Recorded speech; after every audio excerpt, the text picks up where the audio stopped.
Hello everyone, আশা করি সবার preparation ভালো চলছে। তো তোমরা সবাই জানো যে ডাব্লিউবিএইচআরবি স্টাফ নার্স রিক্রুটমেন্টের ইন্টারভিউতে বিএসসি নার্সিং ক্যান্ডিডেটদের ইন্টারভিউ প্রায় শেষের দিকে এবং তার কয়েকদিন পর জিএনএম ক্যান্ডিডেটদের ইন্টারভিউ শুরু হবে।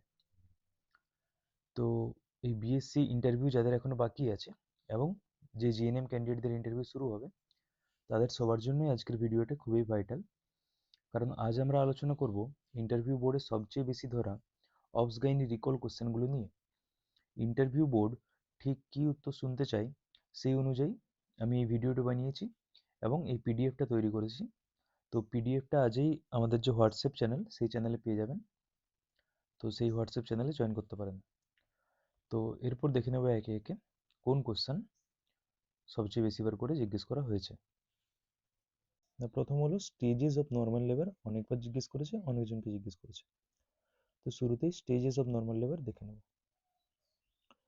না, স্টেজ 1 হলো from onset of true labor pain to full dilatation of cervix. Stage 2 হলো ফুল ডাইলেটেশন অফ সার্ভিক্স থেকে ডেলিভারি অফ বেবি। স্টেজ 3 হলো ডেলিভারি অফ বেবি থেকে ডেলিভারি অফ প্লেজেন্টা। এবং স্টেজ 4 হলো প্লেজেন্টা ডেলিভারির পর 1 আওয়ার অবজারভেশন পিরিয়ড। তো এই স্টেজেস থেকে আরেকটা কোশ্চেনে যেতে পারে যে স্টেজ 3 কিভাবে ম্যানেজ করা হয়। এবার স্টেজ 3 ম্যানেজমেন্ট বলতে চাইছে active management of third stage of labour or AMTSL।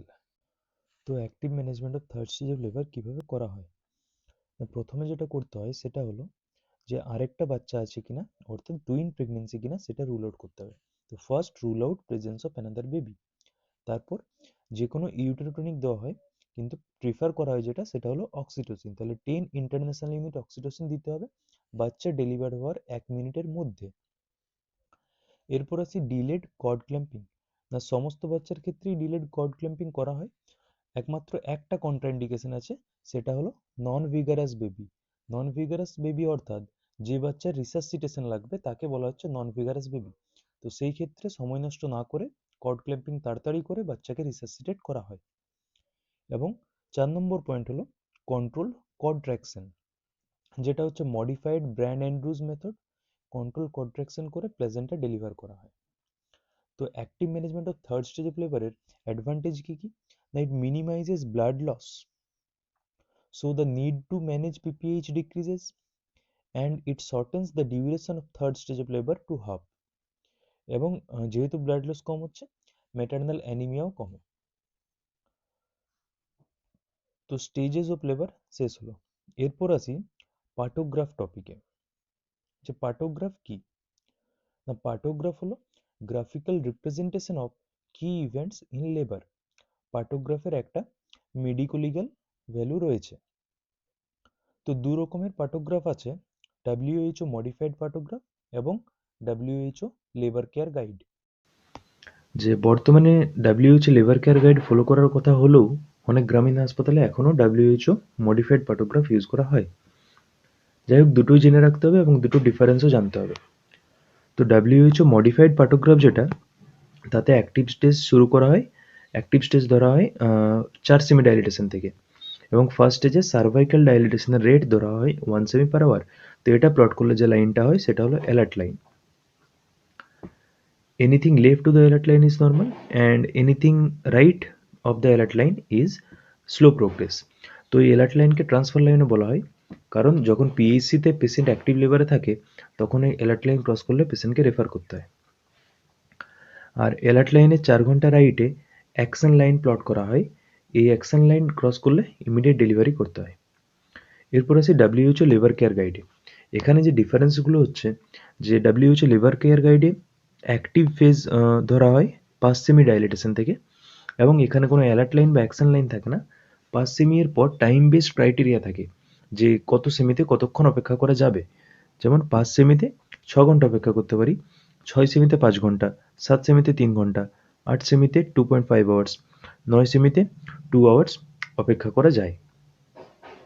তো আরেকটা কথা যে WHO মডিফাইড পার্টোগ্রাফ শুধু ফার্স্ট স্টেজ অফ লেবার নিয়ে, কিন্তু WHO লেবার কেয়ার গাইডে সেকেন্ড স্টেজেরও একটা জায়গা রয়েছে।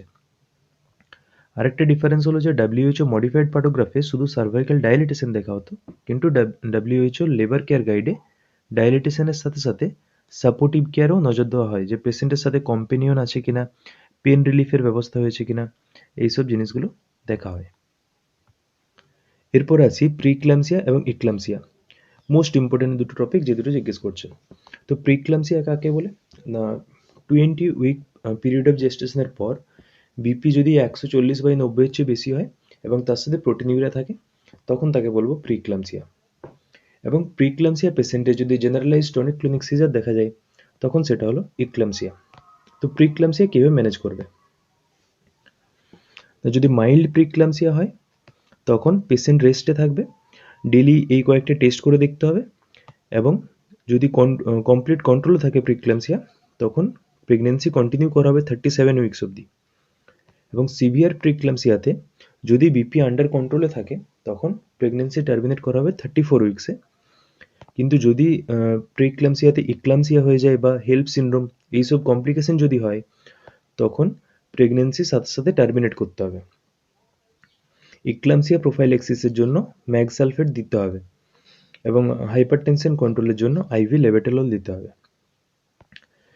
এই কয়েকটা সিচুয়েশন, যেমন অ্যাব্রাপশন, ইক্লামসিয়া, হেল্প সিন্ড্রোম, পালমোনারি ইডিমা, এই সিচুয়েশনগুলো এতটাই তাড়াতাড়ি অ্যাক্ট করতে হয় যে ফিটাল লাং ম্যাচুরিটির জন্য স্টেরয়েড দেওয়ারও সময় থাকে না, সাথে সাথে প্রেগনেন্সি টার্মিনেট করতে হয়। তো এরপর যদি আসি ইক্লামসিয়ার ম্যানেজমেন্টে, না ইক্লামসিয়াতে কী কী করতে হয়? প্রথমত পেশেন্টকে স্টেবিলাইজ করতে হবে, ম্যাগসাল্ফ দিতে হয়, হাইপারটেনশন কন্ট্রোল করতে হয় লেভেটালল দিয়ে, আর তার সাথে প্রেগনেন্সি টার্মিনেট করতে হবে। তো ম্যাগসাল্ফ দেওয়ার রেজিমটা হলো যে প্রিটচার্ডস রেজিম ফলো করা হয়। লোডিং ডোজ হিসাবে 4 গ্রাম আইভি দেওয়া হয় এবং 10 গ্রাম আইএম। এবার আইএম 50% ম্যাগ সালফেট দেওয়া হয়, কিন্তু যখন আইভি দেওয়া হচ্ছে সেটা 20% ম্যাগ সালফেট, সেটা নর্মাল স্যালাইন দিয়ে ডাইলুট করা হয়। এরপর আসি মেনটেনেন্স ডোজে, না 5 gram IM 4 hourly in alternate buttock till 24 hour after the last seizure or delivery, whichever is later. আরেকটা কথা, যে যখন আমি ইক্লামসিয়া পেশেন্টকে পিএইচসিতে ম্যানেজ করছি, তখন জাস্ট ম্যাগ সালফেটের লোডিং ডোজটা দেওয়ার পরই পেশেন্টকে আমি রেফার করব হায়ার সেন্টারে। এরপর আসি যে ম্যাগ সালফেট ডোজ ইন ইক্লামসিয়া, অর্থাৎ প্রিটচার্ড রেজিমেন অনুযায়ী যে ডোজটা দেওয়া হয়, তো এটা অনেকেই জিজ্ঞেস করছে। তো ম্যাগ সালফেট 50% কনসেন্ট্রেশন যেটা, সেটা ইন্ট্রামাসকুলার দিলে সেফ, কিন্তু ইন্ট্রাভেনাসলি সেটা সেফ নয়। তাহলে 50% কনসেন্ট্রেটেড ম্যাগ সালফেটকে আমরা ডাইলুট করি 20% ম্যাগ সালফেটে, তারপর সেটা আইভি দেওয়া হয়। এবং লোডিং ডোজ, মেনটেনেন্স ডোজ কি, কোনটা কত কিভাবে দেওয়া হয় সেটা বললাম। এরপর প্রশ্ন হচ্ছে 50% ম্যাগ সালফেটকে কিভাবে ডাইলুট করে 20% ম্যাগ সালফেট বানাবে যাতে সেটা আইভি দেওয়া যায়। তো প্রথমে দেখে নেব 50% ম্যাগ সালফেটে কতটা ম্যাগ সালফেট থাকে।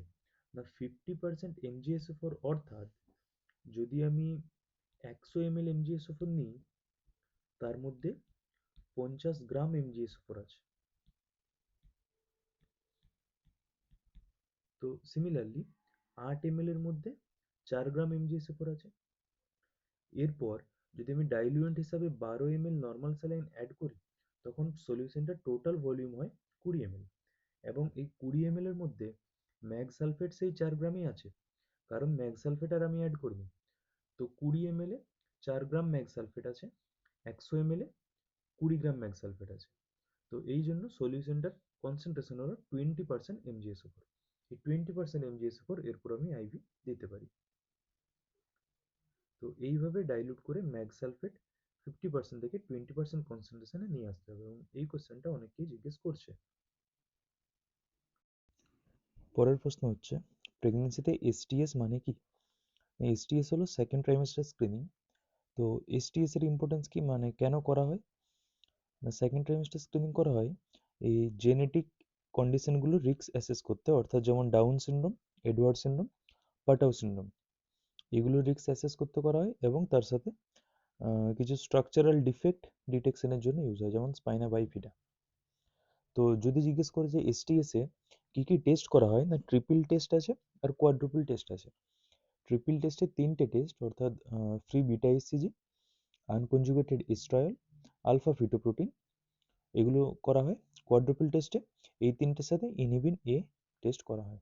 তো আশা করি এত দূর অব্দি জিজ্ঞেস করবে না, কিন্তু এসটিএস ফুল ফর্ম এবং তার ইম্পর্টেন্স এটুকু জেনে রাখা জরুরি। তো এর পরের কোশ্চেনগুলোই আসি, যে আইএফএ এবং অ্যালবেন্ডাজোল ডোজ কী হয় প্রেগনেন্সিতে। তো অ্যাজ পার অ্যানিমিয়া মুক্ত Bharat, iron folic acid tablet daily একটা করে ট্যাবলেট খেতে হয় starting from 4th month of pregnancy, অর্থাৎ সেকেন্ড ট্রাইমেস্টার থেকে আয়রন ফলিক অ্যাসিড ট্যাবলেট শুরু করতে হবে, ডেলি একটা করে ট্যাবলেট, এবং পুরো প্রেগনেন্সি জুড়ে খেয়ে যেতে হবে, অর্থাৎ মিনিমাম 180 দিন। তো একটা আয়রন ফলিক অ্যাসিড ট্যাবলেটে কী থাকে না, 60 mg আয়রন থাকে আর 500 মাইক্রোগ্রাম ফলিক অ্যাসিড থাকে। তো আয়রন ডেফিসিয়েন্সি অ্যানিমিয়া প্রিভেন্ট করে, এবং ফলিক অ্যাসিড যেটা, সেটা নিউরাল টিউব ডিফেক্ট প্রিভেন্ট করে। এরপর আসি অ্যালবেন্ডাজোল। না, অ্যালবেন্ডাজোল সিঙ্গেল ডোজ দেওয়া হয় 400 mg, প্রিফারেবলি সেকেন্ড ট্রাইমেস্টারে দেওয়া হয়। নেক্সট প্রশ্ন হচ্ছে টিটেনাস ডোজ কতগুলো দেওয়া হয়। না, টিটেনাস প্রেগনেন্সিতে দুটো ডোজ দেওয়া হয়। একটা ডোজ হলো আর্লি প্রেগনেন্সিতে, অনেক সময় প্রেগনেন্সি ডিটেকশনের পরে পরেই দিয়ে দেওয়া হয়, এবং নেক্সট ডোজ হচ্ছে ফার্স্ট ডোজের 4 সপ্তাহ পর দেওয়া হয়। এবং কোন ক্ষেত্রে খালি টিডি বুস্টার ডোজ দিলেই চলে, না যখন গত 3 বছরের মধ্যে লাস্ট প্রেগনেন্সিতে ভ্যাকসিনেশন হয়েছিল সেই ক্ষেত্রে জাস্ট টিটেনাস বুস্টার ডোজ দিয়ে দিলেই হয়। পরবর্তী প্রশ্নে আসি, যেটা হচ্ছে postpartum haemorrhage. According to ACOG, অর্থাৎ American College of Obstetrician and Gynaecologist, PPH is cumulative blood loss of more than 1000 ml or blood loss accompanied by signs of hypovolemia। তো এর আগে যে ডেফিনিশন ছিল সেটা হলো যে ভেজাইনাল ডেলিভারির পর 500 ml এর বেশি ব্লাড লস, কিংবা সিজারিয়ান সেকশনের পর 1000 ml এর বেশি ব্লাড লস হলে তাকে বলা হয় পোস্টপার্টাম হেমারেজ। তো পোস্টপার্টাম হেমারেজ দুরকম হয়, প্রাইমারি পিপিএইচ এবং সেকেন্ডারি পিপিএইচ। প্রাইমারি পিপিএইচ কখন বলা হয় না, যখন হেমারেজ হচ্ছে ডেলিভারির 24 আওয়ার্সের মধ্যে, সেটা হলো প্রাইমারি পিপিএইচ। সেকেন্ডারি পিপিএইচ হচ্ছে haemorrhage after 24 hour and within the puerperal period. Puerperal period মানে হলো 6 সপ্তাহ, ডেলিভারির পর 6 সপ্তাহ। তো প্রাইমারি পিপিএইচ এর মোস্ট কমন কজ কি সেটা অনেক সময় জিজ্ঞেস করে। না, প্রাইমারি পিপিএইচ এর মোস্ট কমন কজ হলো অ্যাটোনিক ইউটেরাস বা ইউট্রাইন অ্যাটোনি। এরপর আসি ম্যানেজমেন্ট অফ পিপিএইচ। এবং এই পিপিএইচ এর ম্যানেজমেন্টে তো শুরুতে ইনিশিয়াল রিসাসিটেশন শুরু করতে হবে ওই airway breathing circulation disability exposure এই অ্যাপ্রোচ নিয়ে। আইভি অ্যাক্সেস করতে হবে ওয়াইড বোর ক্যানুলা দিয়ে। আইভি অ্যাক্সেস করতে হবে, এটা সবাই জানে, কিন্তু যদি তুমি বলো যে 14 গজ বা 16 গজ ওয়াইড বোর ক্যানুলা দিয়ে দুটো আইভি অ্যাক্সেস করবে, তাহলে ভালো ইমপ্রেশন তৈরি হতে পারে। এবার আইভি অ্যাক্সেস করার পর আইসোটোনিক ক্রিস্টালয়েড দিতে হয়। ক্যাথেটারাইজেশন ম্যান্ডেটরি, ক্যাথেটারাইজেশন করে ইউরিন আউটপুট মনিটর করতে হবে, ভাইটালস চেক করতে হবে, এবং অক্সিজেন মাস্ক দিয়ে অক্সিজেন দিতে হবে।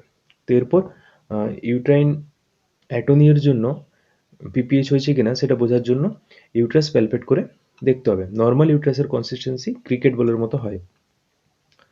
ইউটেরোটনিক দেওয়া যায়, ইউটেরোটনিক হিসাবে অক্সিটোসিন, কার্বোপ্রস্ট এবং মিসোপ্রস্টল দেওয়া যায়। এখানে আরেকটা ইম্পর্টেন্ট কোশ্চেন জিজ্ঞেস করছে যে কার্বোপ্রস্টের কন্ট্রাইন্ডিকেশন কী কী। তো কার্বোপ্রস্ট দেওয়া যায় না দুটো কন্ডিশনে, এক হলো অ্যাজমা আর একটা হলো অ্যারিথমিয়া। এই ব্যাপারটা গেলো। এরপর আসি, হ্যাঁ, ইউট্রাইন মাসাজ করা যায়, যে অ্যাটোনিক ইউট্রাসের জন্য যদি পিপিএইচ হয় তখন ইউট্রাইন মাসাজ কাজে লাগতে পারে। আর একটা জিনিস হলো অ্যান্টিফাইব্রিনোলিটিক এজেন্ট হিসাবে ট্র্যানেক্সা আইভি দেওয়া যেতে পারে। 1 গ্রাম ট্র্যানেক্সা আইভি দেওয়া হয়, তারপরেও যদি 30 মিনিটের মধ্যে ব্লিডিং না কমে তখন আরও 1 গ্রাম দেওয়া যায়। তো এইসব কিছু করার পরে যদি ব্লিডিং না কমে তখন পেশেন্টকে রেফার করতে হয়, এবং ওই পেশেন্ট ট্রান্সফারের সময় মেকানিক্যাল মেথডগুলো কাজে আসে, যেমন bimanual compression, uterine balloon tamponade. Normally uterine balloon tamponade করা হয় সিংস্টেগেন টিউব দিয়ে। এবার পিএইচসিতে তো আর সিংস্টেগেন টিউব থাকবে না, তো যা আছে তাই দিয়ে কাজ চালাতে হবে, অর্থাৎ কন্ডম বা গ্লাভস এগুলো কিছু একটা স্যালাইন দিয়ে ইনফ্লেট করে ব্লিডিং বন্ধ করে পেশেন্টকে হায়ার সেন্টারে পাঠাতে হবে। বা অনেক সময় কী হয়, এই মেকানিক্যাল মেথডগুলো দিয়ে ব্লিডিং পুরোপুরি বন্ধ হয়ে যায়, পেশেন্টকে আর রেফার করার দরকার পড়ে না। আরেকটা জিনিস হলো নন নিউমেটিক অ্যান্টিশক গার্মেন্ট।